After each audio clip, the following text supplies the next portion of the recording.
angels waging war in the unseen realm. Global events fulfilling biblical prophecy. Eternal life. What lies beyond mortality? From analyzing the paranormal from a biblical worldview to the discussion of cutting-edge science and technology, conspiracy, discovery, special investigative reports. Unafraid to explore the challenging issues facing humanity. Welcome to another edition of Skywatch TV.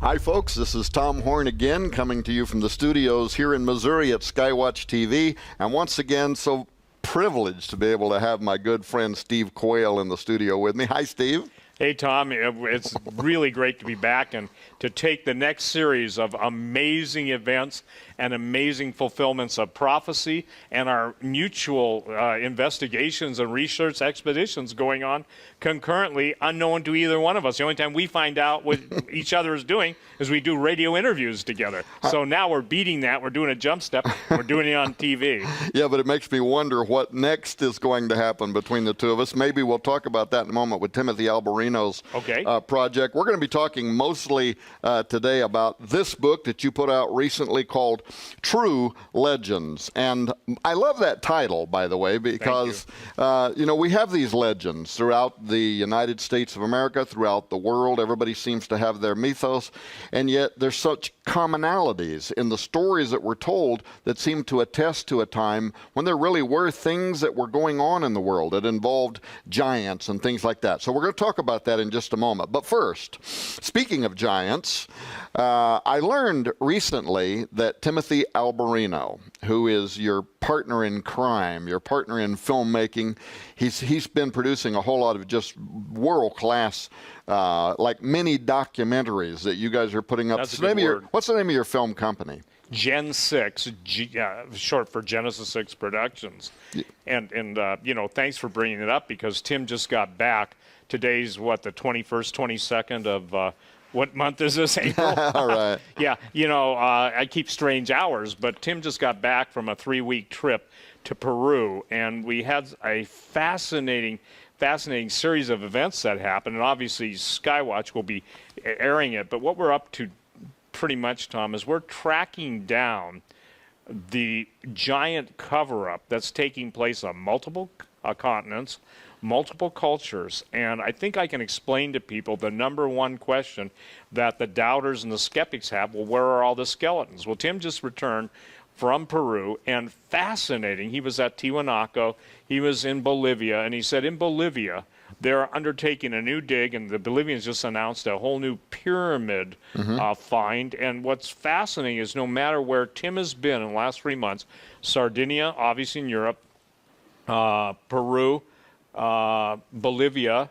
and a couple points in between, the fascinating thing is, number one, they're always followed. Number two, everybody they interview, that's, let's say, over 75 years to 80 years, has a common, if you will, statement of who comes in to grab all the artifacts, especially when it's giant-related. They're talking about helicopters landing at night. They're talking about big helicopters lifting very heavy items. And in Peru, for instance, one of the amazing things at a place called Sacsayhuama, I'm probably not pronouncing it right, but the fascinating thing is that they ran into an engineer who is a secular engineer that said the ancients had to have had a way to liquefy the stone, because the stone in some instances flows in and pours in together, just like you and I, you know, playing with Play-Doh, fitting piece A to piece B. Now, this is a secular engineer. But fascinatingly enough, that every place that Tim went, they were followed most of the time. It didn't matter if it was in Sardinia. The hush-hush, there were people that were actually afraid to go on camera. We had many times we could only record their voice because they were afraid of them. And interesting, them was the Vatican. Well, obviously, if anybody knows the history, and you well know, but of South America, Latin America, and even different parts of Europe, there's a absolute stranglehold on true artifacts and true history. But what was mind-blowing to both of us, and even the people that accompanied, whether they were translators, a film crew, is just how touchy anybody was for filming. It was okay if you filmed on the right hand, but don't go over on the left hand. The right hand was like I would call staged artifact. Some of the most famous artifacts you see on the Ancient Alien series and all the different, they've been moved from a place where they really made sense to a place where they don't make sense. Tim said an interesting thing. Tim said it was like, Steve, you could see the pre-flood building and you could see the post-flood building. They'll let you see all the post-flood building you want, but they won't let you see the pre-flood stuff. In Bolivia, they were met by armed guards carrying machine guns. So that's what we're up against. Now, this is important, Tom, for your research too. There are people working overtime to keep the truth of what is really out there in true history. I said in an earlier interview, they who control the past determine the future. If you and I are only told 3 points on a 12-point instruction to follow, we don't do good after maybe 4 or 5. We're going to mess it up. So by keeping people in this state of, I would call, I've got to be really careful here, I call mainstream media vomit brokers, okay? So by them only giving... And that's being careful. That's being careful. That's the best I can do. You know, either that or I have a mouthful of soap. The point being is that they want to regurgitate some facts, but most fiction, into the narrative, whether it's anything that you and I talk about collectively. Yet when you go to the desert Southwest, you and Chris go down there, Chris Putnam, or Tim's going here, or I'm going to a Native American reservation, you'll find out that there's a whole different world out there that these people who lived and their ancestors chronicled it, and people absolutely see the Norway spiral, but they can't accept the fact that, gee, how did the Native Americans, or how did 4,000-year-old civilizations, why do they all use the universal symbol? Right. And but now this is also part of a documentary or a series of documentaries. Series of documentaries. So tell me about that. What you're doing, of course, is kind of producing documentation and in documentary format of a lot of stuff that you already have been investigating for some time on the presence of giants, but also even like you talk about Amaruca, if I'm saying it right, like the whole origin of how America got its name. And the Freemasons even write about this, don't they? Talking about where the knowledge of the mystical schools came from. Here, as it came from the plumed serpents? The plumed serpent, Quetzalcoatl, Viracocha, both in the Aztec and Mayan history. The plumed serpent, Amaruca, or Ameruca. That's what the South American and the high cultures called America, and that's land of the plumed serpent. Now, when you see pictures of Quetzalcoatl, you know the classic representation is a feathered serpent. Almost looks like basically the reptilians in the old science fiction movie V with a whole bunch of feathers. I know that's simplistic, but that's what it is. So by finding out where all of these customs that came in the United States. There was a time, for instance, where people, even the major anthropology magazines, never wanted to admit that the Native Americans necessarily in the desert Southwest were cannibals. I remember fighting that argument 40 years ago. So the point being now is, or the Anasazi, the ancient ones, which you and Chris, have talked, or the alien ones. What is the central theme in all these, by the way, is cannibalism. Now what we're seeing in the headlines is cannibalism. You're seeing it in all shapes and forms, whether it's the Christian, our brethren in Syria being slaughtered and basically cannibalized, their meat sold for meat in the market, and the world, especially the Western church, is silent. That makes me just go, I said this, the customs of the ancient ones will come into the contemporary times, and you'll know we're in the end times. And that's exactly, now, there was very little cannibalism 20 years ago. Maybe the case of the airliner that went down in the Andes, and situation survival. But there was never, basically cookbooks on the internet and people advertising for people to come and basically let someone kill them, as in the case of Germany, and eat them.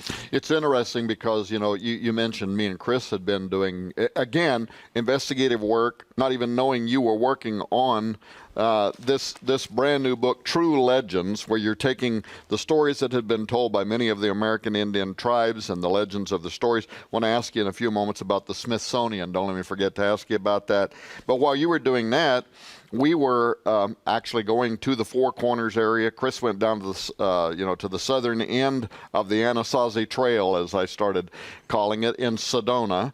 And what does he find there in Sedona but the presence of the Vatican, had built, and in an area where nobody else is allowed to build. They get to build this kind of Catholic thing. It's a church. It's a monastery sticking out of the side of the mountain. We found the same thing on the top of Mount Graham. Everywhere there seems to be these portals and these entities, it's like there's a very strong presence there, as if they know something we don't know, or they're pursuing something ahead of us. But the point I was going to make is I got a chance to sit down with Dr. Don Mosey. And he's a third-generation medicine man. He's an academic, or he's a retired academic in the Navajo Nation. I should have brought his book and showed it to you, where he had an artist depict giants that used to be in the United States. Some of them that look like they're 200 feet tall. It took whole tribes to bring them down. And when they finally got them down and cut their head off, there was so much blood that came out, it flowed down into the valley like it was forming a small river. This is in the books that he had written. Well, here's the interesting thing. I'm interviewing him, and I ask him, so tell us, what happened to the Anasazi? And he starts, telling the tale that they hear in school. Well, there was a drought, and then 7 years of a drought, they follow, they start migrating slowly away. But I raised questions about that. I said, and yet when the archaeologists first went into those cliff dwellings, they found that they had disappeared overnight. They didn't slowly migrate away. They left everything, bags of salt that would have been like gold, right? So where did they go? Well, he looks at the camera. We have this on film. And he says, well, I shouldn't tell you this, but if you were to ask my great-grandfather, this is a story that he would have told. And Steve, it was like he had opened up True Legends and started reading, because he talks of a portal, the serpent deceiver that comes through the portal, the six-toed giants. But he also says that this deceiver started teaching the people cannibalism. That was my whole point. They started eating one another. The giants were eating them. We did follow-up research that isn't even in our book, where we found old university archaeological digs where they found Anasazi that had literally been ripped apart. They found their bones, the sinew, the flesh had been literally ripped apart and left on the ground. The rib cage is split. Yeah. Well, it's funny you would say that, Tom, because, again, this illustrates it. In the book Long Walkers, a pilot who was an active-duty Air Force pilot flew into Bagram Air Force Base, I believe, in the year 2005. And I know him personally, came to my store, bona fides, verified, etc., and told the story. Now, you just talked about being ripped apart. Well, he was tasked with flying a dead giant who had cannibalized a squad of Marines that were going in looking for Bin Laden's boys, Al-Qaeda in the caves and everything. And interestingly enough, the very description that was given to the team that basically produced the giant cadaver for him, and takes a special way of killing giants, he said it was like their rib cages were ripped apart. Isn't that interesting?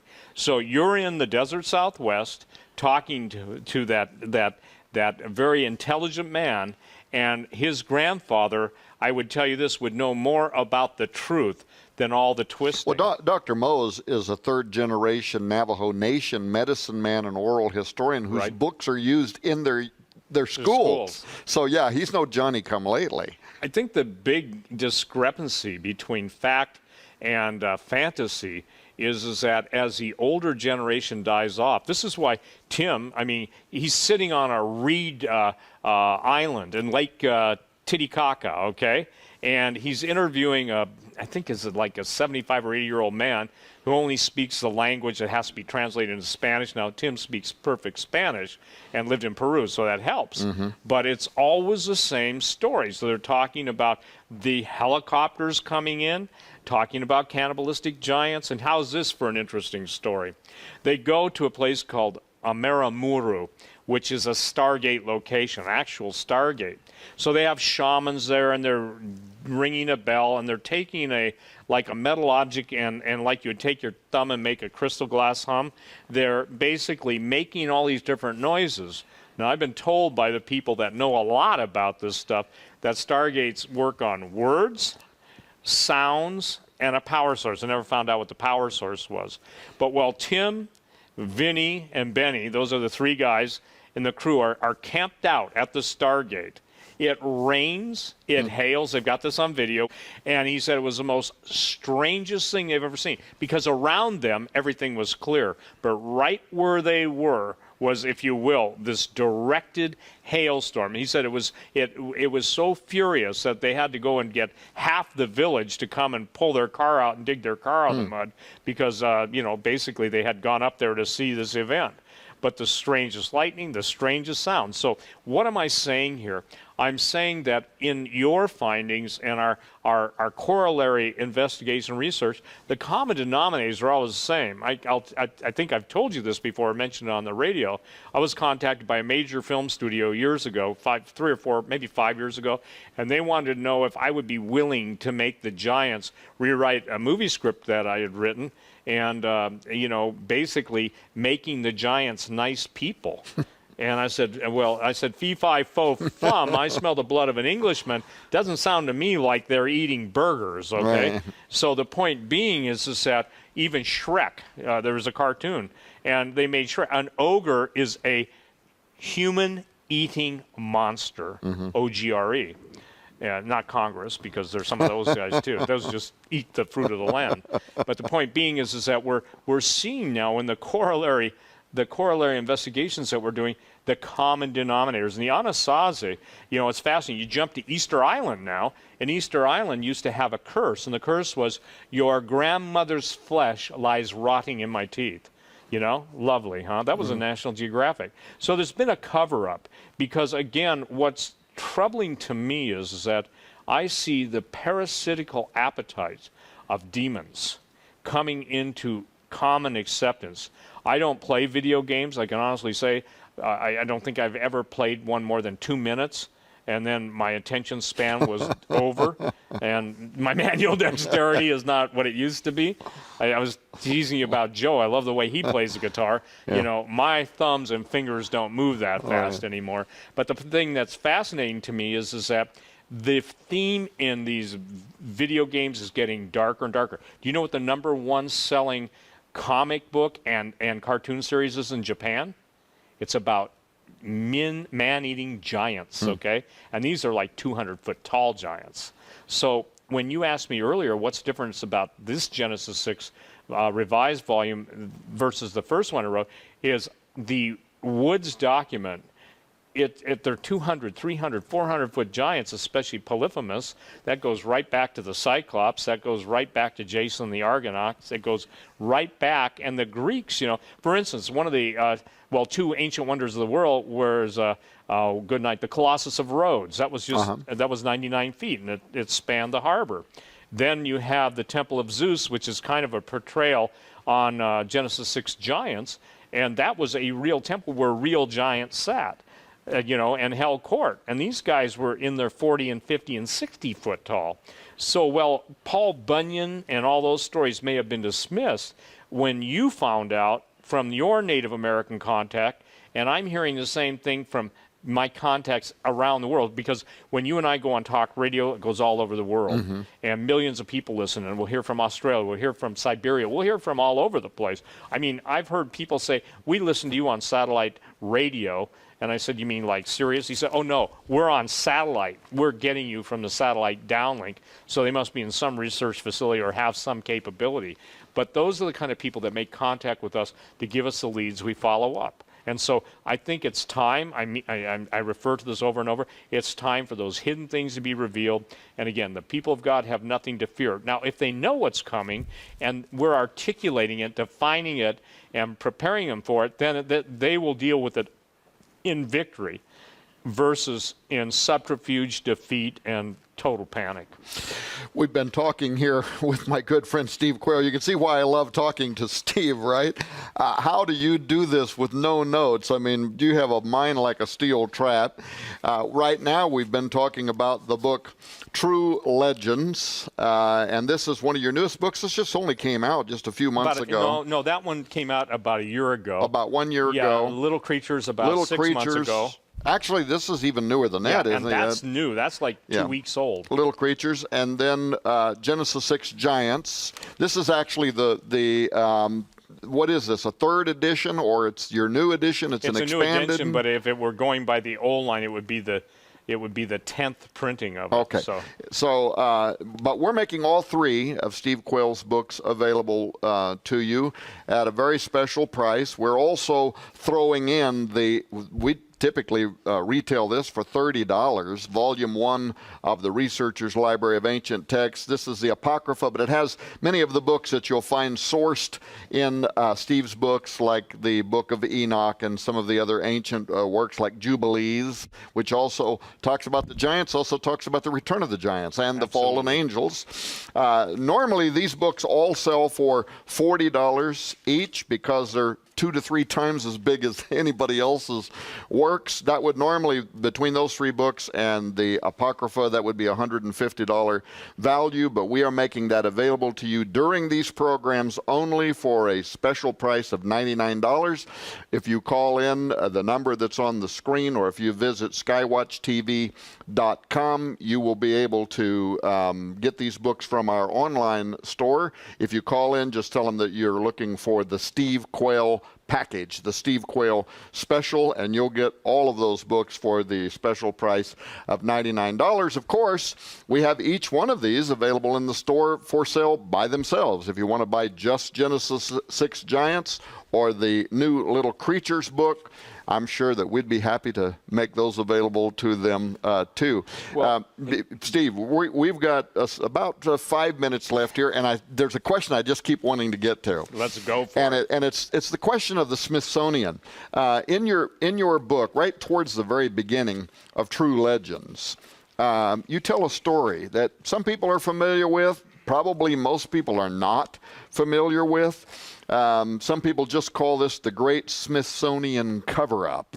Tell me about that. Well, first of all, the Smithsonian was basically founded by a man named Smithson, obviously where you get the name Smithsonian, and he hired a gentleman named Powell, for instance, who was a pretty well-known expedition leader. Lake Powell is named after him, but he became the curator.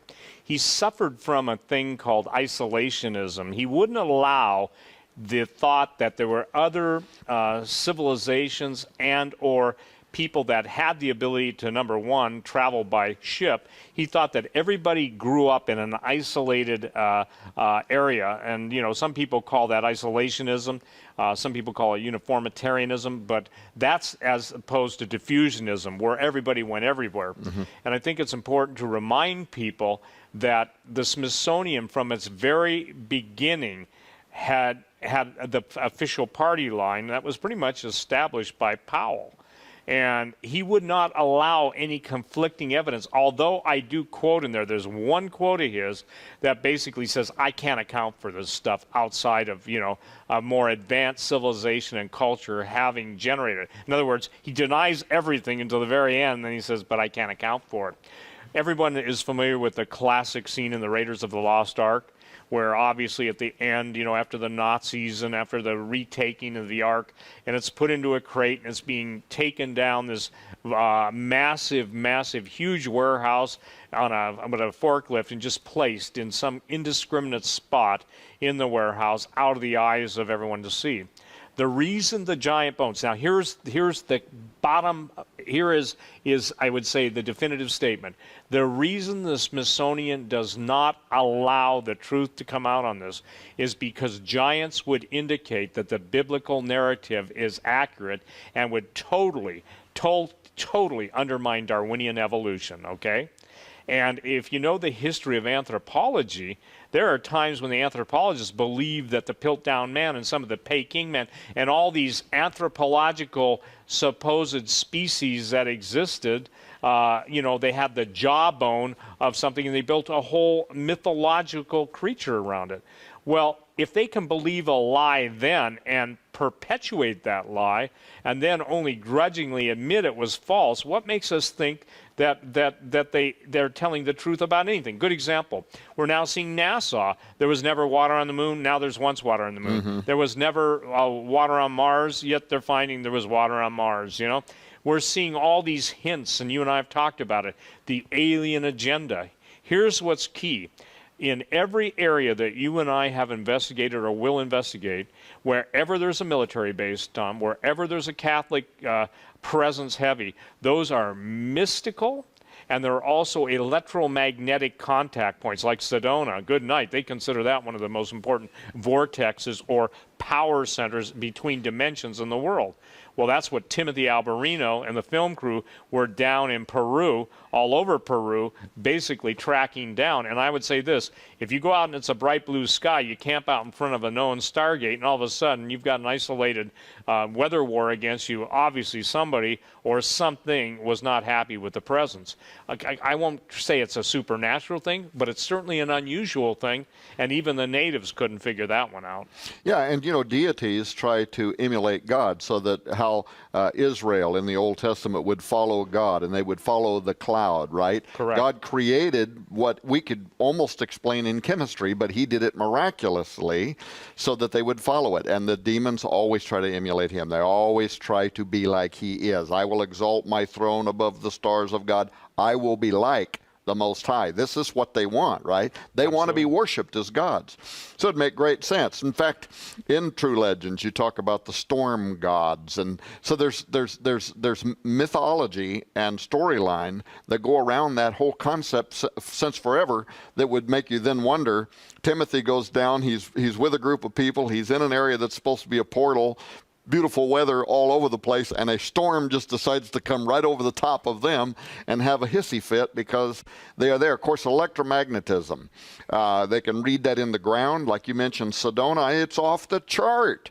And that, of course, can also play a role in our weather patterns. We've only got 45 seconds left in this program, so I'm just going to have to beg you if you can at least come back one more time. We thought we would do 2 shows, then 3. I think we're going to have a 4th show, if you will. I'll do it. Okay. Folks, once again, wonderful being here on the set at Skywatch TV with my good friend Steve Quayle. You would think that with all of the years and hundreds of hours of radio that you and I have done together, that we would have been in each other's presence before. But this is actually the first time that we've sat down next to each other, and this time I couldn't be happier to have him. And when the Timothy Alberino, Steve Quayle Gen 6 products become available, you'll see them here. The supernatural realm is real, and we humans are naturally curious about it. That's why there are so many television reality shows featuring ghost hunters and alien chasers and mediums and psychics. Now, by and large, the Christian church avoids these controversial topics, even though we have the authoritative book on the subject. That's our mission at Skywatch TV, is to address issues of the paranormal and the supernatural from a Christian, a biblical perspective. But we depend on your support to do it. To find out how you can support Skywatch TV prayerfully and financially, please log on to our website, skywatchtv.com.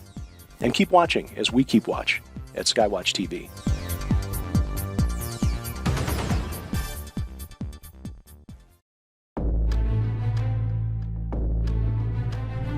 Angels waging war in the unseen realm.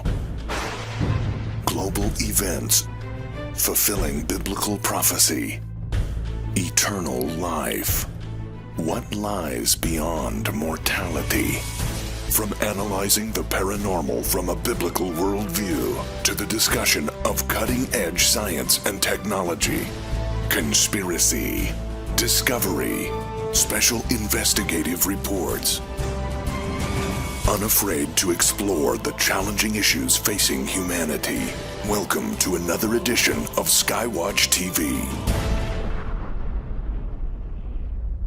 Hi, folks. This is Tom Horn once again from Skywatch Television, and somehow, some way, we were able to con my good friend Steve Quayle into staying here and doing another program. Actually, you couldn't con Steve into doing anything. He stayed by his good graces. Hi, Steve. Good to see you again. Tom, well, I'm excited to be here. Now, I don't mind. You know, I'm serious. I think you and I could sit here and talk for like 8 hours straight, and people would be fascinated because we'd start here, go to another point in the universe, come back to where we were, and we would be all over the place. But by the end of the show, people would be going, how did they get from there to here? But we're here, you know? Yeah, which is interesting because we've been talking about portals. We've been talking about CERN. Somehow we kind of create our own traversable wormholes during a program.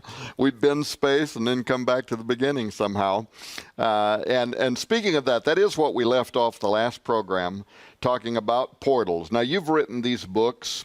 Your newest book is Little Creatures, and it's associated with that idea that there are doorways and that things can and do come through those doorways. You and I both believe not only do they come through the doorways, but a time is coming when prophecy says those gates are going to be fully opened, and then it's going to be like the floodgates of literally hell on earth is going to spill over into the earth. Do you think that what's going on right now at CERN, as we're sitting here talking, CERN has fired up its engines, it's getting ready to conduct the most powerful experiments ever done on the face of the earth by colliding literally hundreds of millions of particles together at just under the speed of light.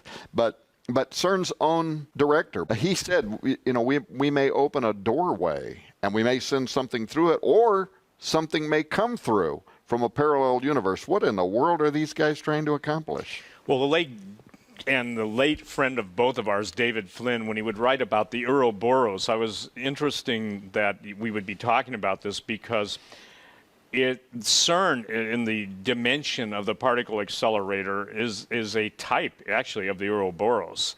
And the image that I was given one day when I was just praying about this out of the blue is, imagine a time tunnel with two funnels, CERN being on the earthly side and the Ouroboros being the heavenly side. And the Ouroboros, for those that don't understand, is this serpent swallowing its tail. It's an ancient symbol. It's an ancient symbol, but it's based on the Milky Way and its motion.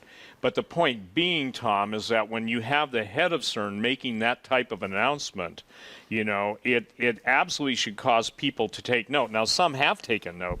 I was contacted by a group of scientists through a third party claiming that they're seeing entities. And when you hear that it's been shut down for a crumb or some other hokey excuse, no, that's not the case. I can tell you, one time it was shut down, somebody intervened, okay? I don't know who, but somebody intervened, obviously God, and used a group of individuals to do it. And interestingly enough, they claim they were able to gate in and gate out. Some people won't believe that. But here's the thing. CERN is absolutely an affront to the living God. They actually believe, the Luciferians, Illuminati, that they're going to make war against God and they're going to prevail. They're going to prevail using fallen angel technology. Well, if it couldn't keep the fallen angels in heaven the first time, it's not going to seed the finals time. And this is what people don't understand.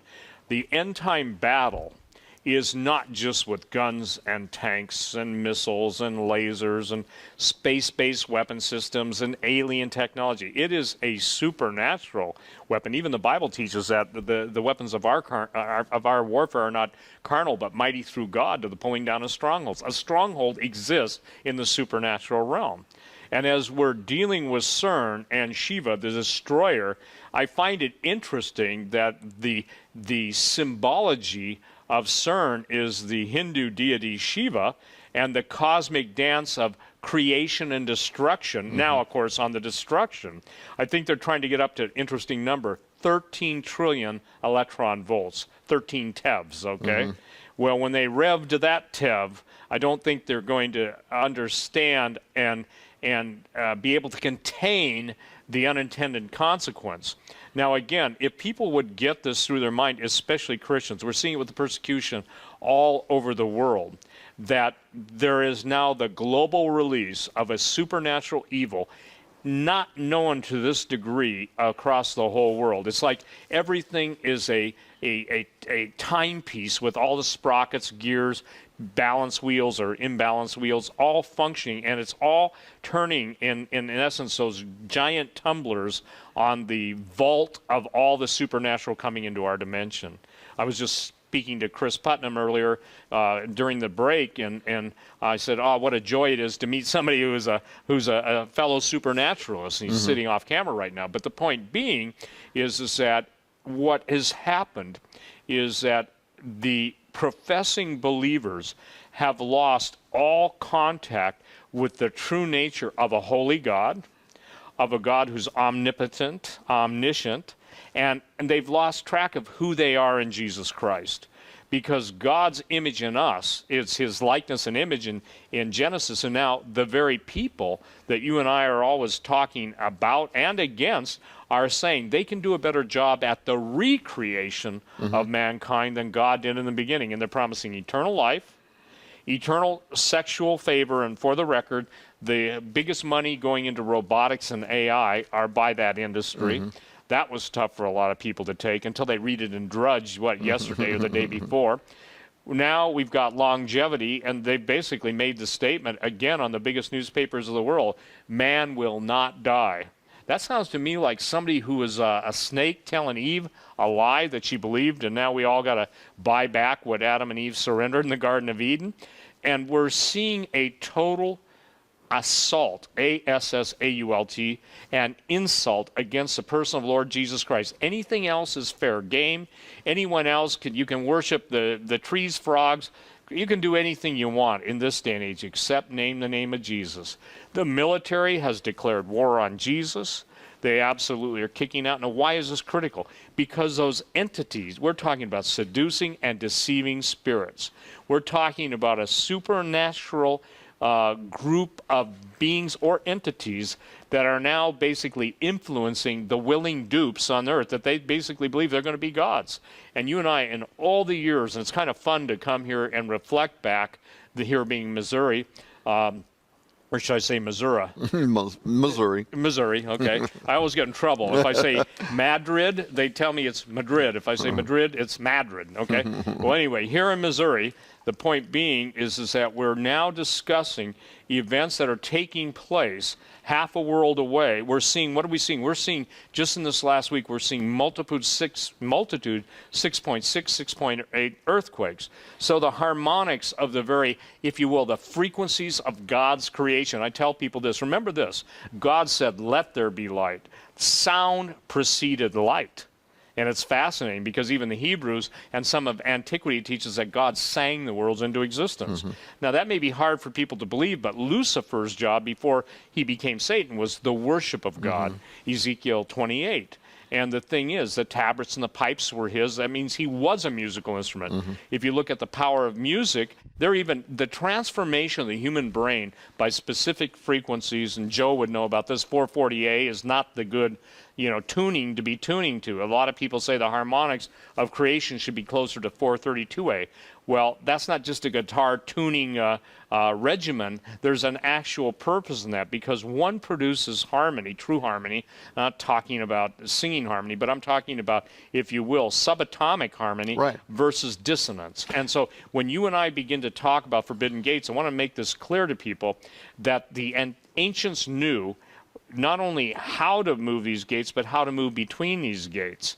And even the former head of Skunk Works made the statement years ago, if the American people ever really knew that anything they can conceive of, we've already been there and done that. Well, with alien, quote, technology, and also, I would say this, the surrender of their humanity, the whole idea is just to fulfill the devil's desire, and that's to kill every last man, woman, and child on the face of the earth so that there would be no flesh left alive. And what does God say?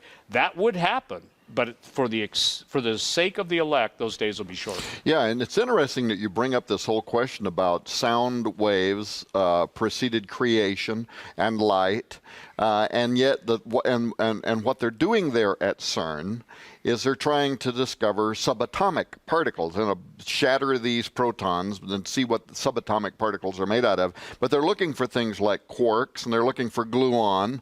And you might recall that you and I, back when CERN was first going to launch years ago, we did a whole series of shows. In fact, I think they still make them available through Survivor Mall. I think that's called the Days of Noah. I remember that series. But that series, The Days of Noah, had a lot to do with, hey, folks, they're getting ready to fire up a Titanic machine by the name of CERN, and here's what they're looking for. And we talked then about they're going to want to try to open portals. They're trying to find gluon, though, is one of the subatomic theoretical particles, or it works with those particles for the purposes of kind of holding everything together. You know, in the standard physics model, you have negative and positive charged particles that ought to repel each other. They don't. So we try to understand what glues them together. What is gluon? And the best we know is it has something to do with sound waves. Isn't that interesting? Mm-hmm. But if they can, but is the sound waves, because the New Testament also says that everything is held together by Jesus, who was the incarnation of the Word of God, right? Why would they be trying to track down that element that is biblical, that called everything into creation, spoke, bara, let there be, and said, and caused these particles to come together to create everything that we can see with our eyes, and that is together held together by Jesus? You're talking about them wanting to make war. If they could somehow try to figure out the voice of God, in essence, they might figure out some way to dismantle it. But whose voice would they be following to try to do that? Who was it that said he's going to make war against God, and still thinks that in the end time somehow he's going to win? Now, there's one other thing that's very interesting about CERN, and that is they're trying to find the theoretical particle graviton, but they believe not only is graviton capable of moving into other dimensions, this is part of string theory, but they think that if it can, then they might use it as a way to communicate, put it together like strings of zeros and ones in computer language or something, and communicate with whatever is over there on the other side. And you've said this, and it isn't really tongue-in-cheek. You've said this in the past. You know, we're sending this message, here we are, come and eat us for lunch, right? Very concerning stuff, and it's happening right while we're doing this programming. Well, here's a great definition of lust. It's not original, but I believe it's truly inspired. The appetite of demons expressed through humans. And the appetite for power. Interviewing over the years, I've interviewed a lot of people, some very, very wealthy people, in the B realm, billionaires, and they've said it's not about the money, Steve, it's about the power. And what power gives us is control. And that's the thing that basically Satan sells his disciples on, power and control. What's interesting is even when I get emails from some very nefarious, openly worshiping Satanists, they'll make the statement, Russ Dizdar is telling the truth. There's power in the blood. So the gluon, okay, I believe gravity is a pressure and not a wave. If you think about it, a pressure, if you're going to hold something together, you have to use a form of pressure, okay? Take your index finger or your trigger finger and your thumb, put it together, that's a pressure. Well, I believe that literally God is the Colossians 1:16-17, is the pressure that holds it together. So what they're trying to do is on a beyond subatomic, I would say subdimensional level, they're trying to blast apart creation. They are trying, and this is their last-ditch effort. This is truly war on the saints, but even more than that, it's war on God. And it's kind of like the chemists, you've heard the joke, the chemists are arguing and bragging about, look, they don't need God. Look what they were able to do. They took this dirt, they combined it with this substance, and a voice from heaven says, get your own dirt, Right. Mm-hmm. And so the point being is that everything that they're dealing with are forces. And they're already, let's just say this, whatever realm of composition they exist in, whether they're a holograph or a multidimensional, I try and share this on the radio sometimes, Tom, it's very frustrating. What most classic physicists learn is what they're told in universities. Sure. But what really exists is the physics of the ancients transcends and supersedes it all. It's like harmonic levitation. The only way that, and when I've been studying the giants and their nasal pharyngeal passages, I cannot find instances where you're not equating frequency, in other words, the shrieks or whatever, of sound or specific sounds generated that offset gravity. It's kind of like, if you will, it changes the molecular structure.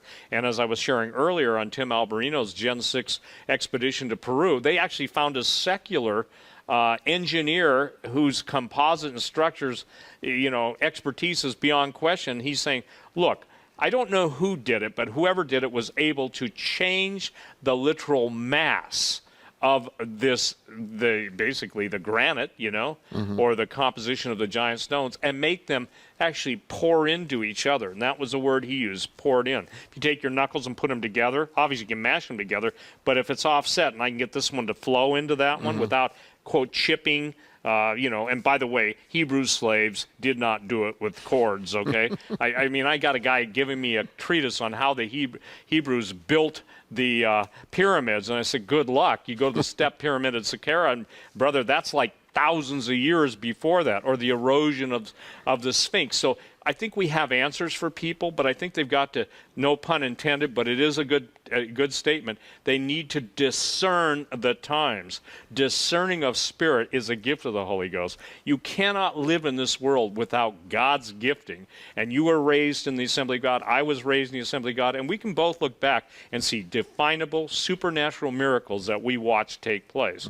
We can watch the word of knowledge, the word of wisdom, and miracles. And see, that's the thing that's lacking. You talk to a true follower of the Prince of Darkness, and they'll tell you about the power. They'll tell you about the supernatural events that take place. They'll tell you all kinds of stuff, and you'll sit there and go, boy, they believe their Lord, meaning little l, the devil, to give them what they believe for, yet the Christians won't believe the God of heaven and what he's promised them. So discernment is going to be probably the reason why so many people perish for lack of knowledge. Because, again, in going up against things that they cannot define in their own context, they cannot understand no matter how they try and wrap around their brain, because it's a question of spiritual discernment. We can't get this stuff, I believe, without the help of the Holy Ghost. And then to keep it in a biblical perspective where the Word of God, and you said it earlier, God esteems his Word above his name. Jesus was the Word, okay? So what's a word? Well, a spoken word produce the written word, because we know that the prophets and the apostles and everything, they wrote what as the Lord moved them. David, quote, a lot of David's psalms are in a harmony and rhyme, okay? Even the rhyme and the harmony combined together. That's a a sonic issue. So I think this is fascinating. I think, where can we go except on Skywatch to talk about the majesty of God using the contemporary weapon of the fallen ones to try and go against God? And I read my Bible and it says, the Word of God says Jesus is going to take with the sword of his spirit and, with the breath of his mouth, Right. And so that's what's exciting to me. But in the meantime, people will be, how do I say this, overwhelmed emotionally. They'll be psychologically devastated. They'll be overpowered intellectually. They won't have the right biblical understanding to deal with this stuff, and that's what we do. Whether it's you and Chris writing the books you're doing, the whole Vatican card. And again, I want to make this clear. What's fascinating to me is that the very same people that you guys have chronicled that at Mount Graham and all the stuff going on there is the same group of people that in the last 2 to 3 months, as Tim Alberino's gone halfway around the world 2 different times, is they're always there, and as I told you, being spied on, I always like to, I told Joe this, it's always amazing to me to see how much trouble we can get in such a limited amount of time. But the point is, when you're dealing with core reality, this is core stuff. This is the very fabric and essence of creation. People who have twisted it and distorted it really don't want you to tell the truth. Somebody said the most dangerous thing is to be right when the government's wrong. Well, and now let's take another step here, because you also wrote a book called Xenogenesis. We're going to make this book available. In fact, I'll just go ahead and tell you that you can get a copy of Steve's book, Xenogenesis. What's it about? We're going to tell you that in just a moment. This book is huge, like all the other books that Steve produces. It retails for $40. Genesis. If you would like to get a copy of that during this program, you can call the number that will be on the screen, or you can visit skywatchtv.com to get a copy of Xenogenesis. And if you do, we're going to throw in my inferior attempt at writing on the same subject matter. And what is that subject matter? We're going to give you that one free. So both of those books would normally be about $60. We're going to give that to you for $40.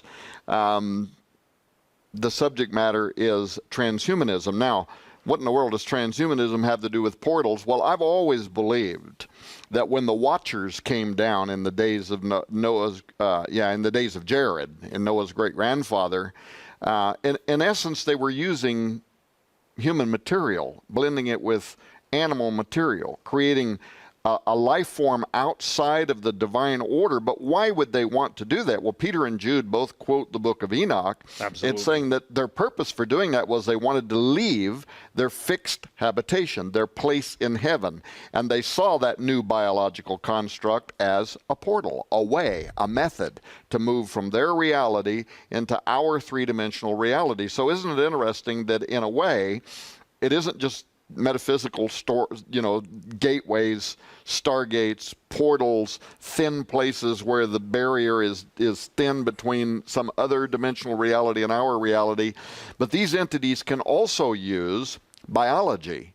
By corrupting what God made, they can create a unit into which they can extend themselves into our three dimensions. So in that sense, that too is a kind of portal. That's what you wrote about in Xenogenesis. That's what I wrote about in, well, the whole title, Forbidden Gates. We're talking about a gateway, a doorway. Now, you were telling me a moment ago that just today, the Chinese have revealed that they've already started germline genetic engineering, which is kind of really the taboo line that you're not supposed to cross over in human genetic engineering, right? Right, and can I say something? From everything I've been told, everything I know, and I couldn't know this without the people who have access to it, they're so far beyond what they're admitting to. They are so far beyond. Okay, it was tough for people when I first went on talk radio, the short version, 20 years ago, to accept that human beings could be cloned, okay? Mm-hmm. It was really tough. People say, well, I can't read that in Popular Science. Well, of course you can't, and I'll leave off what I should say after that. But the point being is, this is we got to keep this right, Skywatch. I don't want to get you in trouble. The point being is that they don't understand that we're so far advanced, okay? I asked a Special Operations General, active duty. So it's not some guy retired 40 years ago with the top secret clearance, okay? I said, how far are you realistically? He says, when you take the alien technology, we're thousands of years in advance. Thousands. Well, how can you be thousands of years in advance when you're still dealing with rockets that you have to use chemical propulsion? Well, that's only for the public. You see, there's a giant sleight of hand going on. This is the magician's, what would you say, world of illusion, politics, and what you see that we hear, the wars and all the things they do. That's just to keep the masses distracted and extract money from them. But the real advances in propulsion, in human genetics, I remember a man, I tried to lead him to the Lord. I could not do it. I failed. He was an illuminist. His dad was a super rich guy. And the point being is, when you see a grown man and also work for a certain intelligence agency as somebody that takes out bad people, the point being is when you see a grown man telling you that there are genetic experiments in secret government labs, and this guy's a tough guy who bragged about all the evil he's done, and yet he weeps and weeps like a little baby. And I tried. I couldn't. He'd gone over the line, but he did want his son. But he just said this. He said, no matter what they tell you, it's way beyond that. It's way beyond that. And he talked about the literal island of Dr. Moreau. Well, Steve, if people have a hard time believing that fact, last year, the Academy of Medical Sciences, which is Britain's equivalent of our FDA, put out a book 150 pages long, saying that literally thousands and thousands of what they call ACHM animals containing human material. Yes. Now, they weren't just talking about embryos that had, 1% human genetic material, because they said that these things had been raised to maturity. They said some of them borderline human sentience. Right. So this is advanced technology, but they also talked about very disturbing things about how some of these creatures, they said, some of these creatures might also be able to procreate with regular humans.